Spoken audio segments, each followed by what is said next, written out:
नमस्कार छात्रों, आज हम शुरू करते हैं मादा जनन तंत्र। नर जनन तंत्र हमने पढ़ लिया था, तो आज हम पढ़ेंगे मादा जनन तंत्र। स्त्रियों में भी जनन तंत्र को प्राथमिक व द्वितीयक लैंगिक अंगों में विभेदित किया गया है।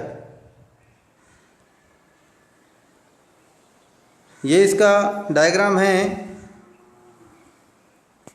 मादा जनन तंत्र का।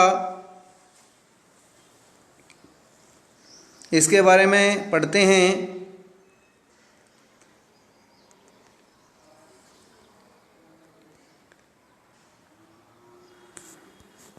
हाँ, तो प्राथमिक जनन अंग क्या होते हैं इसके बारे में पढ़ें। मादाओं में प्राथमिक लैंगिक अंग के तौर पर एक जोड़ी अंडाशय पाए जाते हैं। तो इसे नोट करना है कि मादाओं में प्राथमिक लैंगिक अंग के तौर पर एक जोड़ी अंडाशय पाए जाते हैं। अंडाशय के प्रमुख कार्य कौन से होते हैं, इसे भी आपको याद रखना है, नोट करना है। प्रमुख कार्य, प्रथम यह मादा जनन कोशिकाओं का निर्माण करता है, और द्वितीय काम क्या है इसका, द्वितीय यह कि यह अंतःस्रावी ग्रंथियों के तौर पर दो हार्मोन का निर्माण करता है। कौन कौन से होते हैं दो हार्मोन, एस्ट्रोजन और प्रोटेस्टेरोन, प्रोजेस्टेरोन। ये दो हार्मोन का क्या करता है, निर्माण करता है। दोनों अंडाशय उदर गुहाओं में वृक्कों के नीचे श्रोणि भाग में गर्भाशय के दोनों ओर उपस्थित होते हैं। प्रत्येक अंडाशय में असंख्यक विशिष्ट संरचनाएं, जिसे अंडाशयी पुटिकाएं कहा जाता है, पाई जाती है। ये पुटिकाएं अंडाणु निर्माण करती है। अंडाणु परिपक्व होने के पश्चात अंडाशय से निकलकर अंडवाहिनी से होकर गर्भाशय तक पहुंच जाता है। अंडाशय से स्रावित हार्मोन स्त्रियों में होने वाले लैंगिक परिवर्तन, अंडाणु के निर्माण आदि कार्यों में मदद करते हैं। तो जो अंडाशय से हार्मोन स्रावित होते हैं, कौन से हार्मोन, ये जो हार्मोन थे एस्ट्रोजन और प्रोजेस्टेरोन, ये जो हार्मोन हैं वो अंडाशय से स्रावित हार्मोन जो होते हैं वो स्त्री में होने वाले लैंगिक परिवर्तन और अंडाणु के निर्माण आदि कार्यों में क्या करते हैं, मदद करते हैं। इसके बाद इसका अगला पॉइंट है द्वितीय हार्मोन। प्रथम हार्मोन तो हमने पढ़ लिए, जो द्वितीयक लैंगिक अंग थे, इसके बारे में पढ़ेंगे। नर की भांति स्त्रियों में भी प्राथमिक अंगों के अलावा जनन कार्यों में मदद करने वाले अंग द्वितीयक अंग कहलाते हैं। तो द्वितीयक अंग कौन से होते हैं, जो जनन कार्यों में मदद करने वाले जो अंग होते हैं उसे क्या बोलते हैं, द्वितीयक अंग बोला जाता है।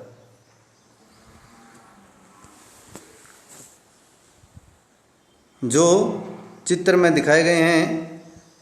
नंबर 1 है अंडवाहिनी। क्या है अंडवाहिनी, क्या होता है, पढ़ें इसके बारे में।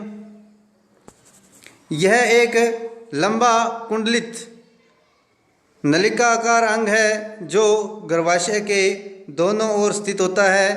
अंडवाहिनियों में नलिकाएं अंडाणु के अंडाशय से गर्भाशय तक पहुंचाने का कार्य करती है। तो जो अंडवाहिनी की नलियां जो होती है वो क्या करती है, अंडाणु को अंडाशय से गर्भाशय तक पहुंचाने का कार्य करती है। यह 10 से 12 सेमी लंबी होती है, उदर गुहा के पीछे तक फैली होती है। यह निषेचन क्रिया के लिए अनुकूल परिस्थितियां बनाने में मदद करती है। अब नंबर 2 पॉइंट आता है गर्भाशय। गर्भाशय उदर के निचले भाग में मूत्र थैली तथा मलाशय के मध्य स्थित खोखला मांसल अंग है, जहां दोनों अंडवाहिका संयुक्त होकर एक थैलीनुमा संरचना का निर्माण करती है।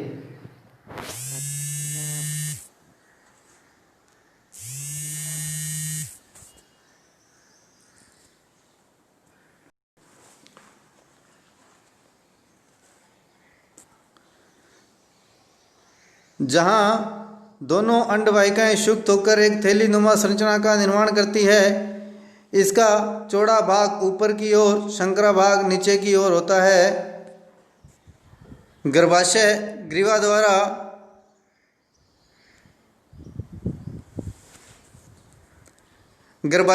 द्वारा योनि में खुलता है। गर्भाशय में शुक्राणु द्वारा निषेचित अंड स्थापित हो भ्रूण का निर्माण करते हैं।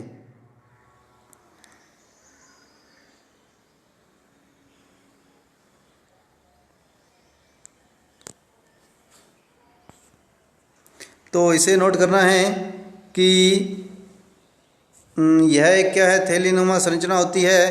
तो इसका जो चौड़ा भाग होता है वो ऊपर की ओर, संकरा भाग नीचे की ओर होता है। गर्भाशय ग्रीवा द्वारा योनि में खुलता है। गर्भाशय में शुक्राणु द्वारा निषेचित जो अंडे होते हैं, इसका स्थापन होकर भ्रूण का विकास करता है तथा माता और भ्रूण के मध्य स्थापित कड़ी प्लेसेंटा का रोपण भी गर्भाशय में ही होता है। इसे याद रखना है कि माता और भ्रूण के मध्य जो स्थापित कड़ी होती है प्लेसेंटा, इसका रोपण भी कहाँ होता है? गर्भाशय में ही होता है। जो भ्रूण होता है इसकी जो पोषक तत्वों की कमी को दूर जो करता है, जो प्राप्त करता है ये अपनी माता से, तो कहाँ से करता है? प्लेसेंटा के द्वारा करता है। अब नंबर सी पॉइंट आता है योनि।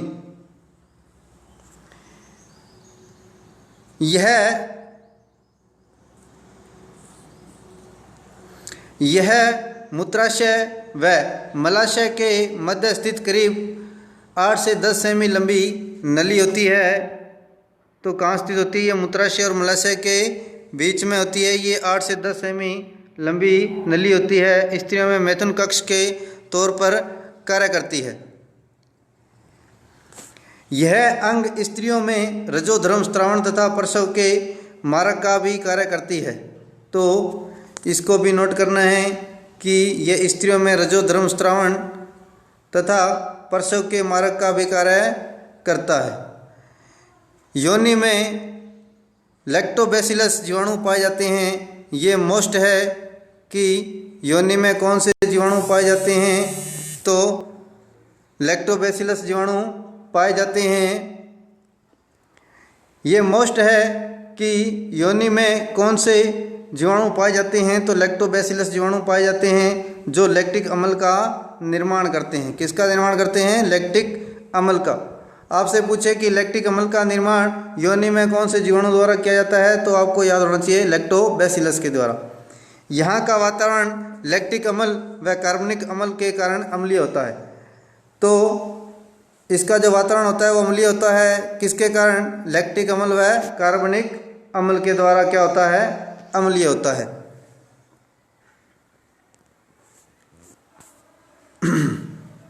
अब आता है प्रजनन की अवस्था। प्रजनन की अवस्था क्या होता है? प्रजनन की अवस्था मनुष्यों में प्रजनन की निम्न अवस्थाएं होती है। नंबर 1 आता है युग्मक जनन। नंबर 1 क्या आता है? युग्मक जनन। इसे नोट करना है कि कौन सी अवस्थाएं होती है, निम्न अवस्थाएं होती है। नंबर 1 है युग्मक जनन। वृषण तथा अंडाशय में अगुणित युग्मकों का निर्माण विधि को युग्मक जनन कहा जाता है। तो इसे नोट करना है कि वृषण तथा अंडाशय में अगुणित युग्मकों का निर्माण विधि को युग्मक जनन कहा जाता है। जनन के नर के वृषण में होने वाली इस क्रिया द्वारा शुक्राणु का निर्माण होता है। तो किसका निर्माण होता है? शुक्राणु का निर्माण होता है तथा यह क्रिया शुक्र जनन कहलाती है। इसे याद रखना है कि यह क्रिया जो होती है क्या कहलाती है? शुक्र जनन कहलाती है। मादा के अंडाशय में युग्मकों की निर्माण प्रक्रिया जिसके द्वारा अंडाणु का निर्माण होता है अंड जनन कहलाती है। और मादा में क्या होता है कि मादा में अंडाशय में युग्मकों की निर्माण की जो प्रक्रिया होती है उसे क्या कहते हैं? अंड जनन कहा जाता है। नंबर बी पॉइंट है निषेचन। निषेचन क्या होता है कि मादा में उपस्थित अंडाणु मैथुन के दौरान नर द्वारा छोड़े गए शुक्राणु के संपर्क में आते हैं।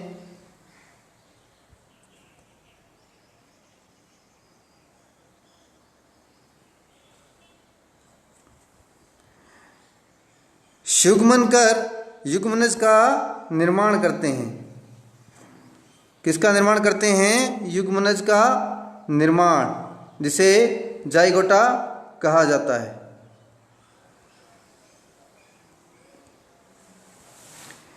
यह प्रक्रिया निषेचन कहलाती है। अब अगला पॉइंट आता है विदलन या भ्रूण का रोपण। युग्मनज समसूत्री विभाजन द्वारा एक संरचना बनाता है। कौन सा विभाजन होता है इसके अंदर? आपको याद रखना है समसूत्री विभाजन होता है, विषमसूत्री विभाजन नहीं होता है। कौन सा विभाजन होता है? समसूत्री विभाजन होता है, जिसे कोरक कहा जाता है। क्या बोला जाता है? कोरक। जिसे क्या बोला जाता है? कोरक बोला जाता है। जो इसकी प्राथमिक अवस्था होती है उसको क्या बोला जाता है? कोरक। तत्पश्चात कोरक गर्भाशय के अंत स्तर में जाकर स्रावित हो जाता है। तो जो कोरक होता है वो अंदर जो गर्भाशय होता है वहाँ जाकर चिपक जाता है, स्थापित हो जाता है। इस प्रक्रिया यह प्रक्रिया भ्रूण की रोपण प्रक्रिया कहलाती है। क्या कहलाती है? भ्रूण का रोपण कहलाता है। अब आता है प्रसव। भ्रूण रोपण के पश्चात भ्रूणीय विकास की विभिन्न अवस्थाओं से गुजरता है। गर्भस्थ शिशु का पूर्ण विकास होने पर बच्चा जन्म लेता है, जिसे प्रसव प्रक्रिया कहते हैं। इसका नेक्स्ट पॉइंट है तंत्रिका एवं अंतःस्रावी तंत्र। इसके बारे में हम अगले वीडियो में अध्ययन करेंगे। तो आज के लिए इतना ही। धन्यवाद, शुभ दिन। इसके जो मेन पॉइंट है जिसको अंडरलाइन किया है उसे अपनी कॉपी में नोट कीजिए। तो आज के लिए इतना ही। धन्यवाद।